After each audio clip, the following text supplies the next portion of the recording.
केजरीवाल को निर्दोष साबित कर रहे हैं ध्रुव राठी, जो दलाली किया जिंदगी भर केजरीवाल का और मलाई खाते रहा और जर्मनी में बैठ कर के आज पैसे छाप रहा है।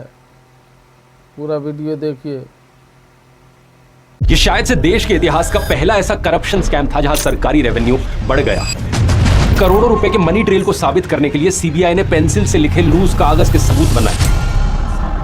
नमस्कार दोस्तों, 21 मार्च 2024 रात के करीब 9 बजे दिल्ली के चीफ मिनिस्टर अरविंद केजरीवाल के घर का दरवाजा खुलता है और बाहर 12 ईडी के ऑफिसर्स खड़े हैं। उनके पास एक सर्च वारंट है, लेकिन इतना ही नहीं, घर के बाहर रैपिड एक्शन फोर्स को भी तैनात किया गया है। दिल्ली सरकार के मंत्री सीएम से मिलने की कोशिश करते हैं, लेकिन उन्हें रोक दिया जाता है। पहले रेड होती है, फिर पूछताछ और फिर रात के अंधेरे में वो होता है जो इंडियन डेमोक्रेसी की हिस्ट्री में पहले कभी नहीं हुआ था।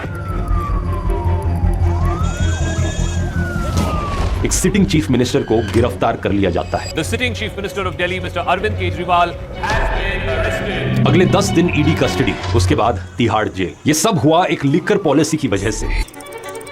इंडिया की सबसे पावरफुल इन्वेस्टिगेटिव एजेंसी सीबीआई और ईडी, ज्यादातर मेन स्ट्रीम मीडिया, सभी टीवी न्यूज चैनल्स, सबने कह दिया था कि यहां पर करोड़ों रुपए का भ्रष्टाचार हुआ है। लेकिन अब 2 साल बाद जब कोर्ट की जजमेंट आई तो पता चलता है कि कहानी कुछ और ही है। ये पूरा केस इस लेवल का फर्जी था कि सीबीआई के पास सबूत के तौर पर दिखाने के लिए कुछ कागज के टुकड़े थे जिन पर पेंसिल से कुछ लिखा हुआ था। एविडेंस इतना बेबुनियाद था कि कोर्ट को यह ट्रायल के लायक भी नहीं लगा। सभी आरोपियों को डिस्चार्ज कर दिया जाता है, लेकिन दिक्कत बस एक थी, इन सभी आरोपियों ने महीनों तक, सालों तक जेल में सजा काटी थी बिना किसी गुनाह के। सवाल यह है कि आखिर इतनी बड़ी साजिश कैसे रची गई कि झूठे केस में फंसाकर एक चीफ मिनिस्टर तक को जेल भेज दिया गया। इस कोर्ट की जजमेंट में ऐसी ऐसी चीजें लिखी गई हैं जिन्हें सुनकर आप सही में चौंक जाओगे, जिनकी बात अब आपको मीडिया में कहीं नहीं सुनाई देगी, क्योंकि अगर वो इसकी बात करने लग गए तो वो खुद ही सबसे पहले एक्सपोज हो जाएंगे।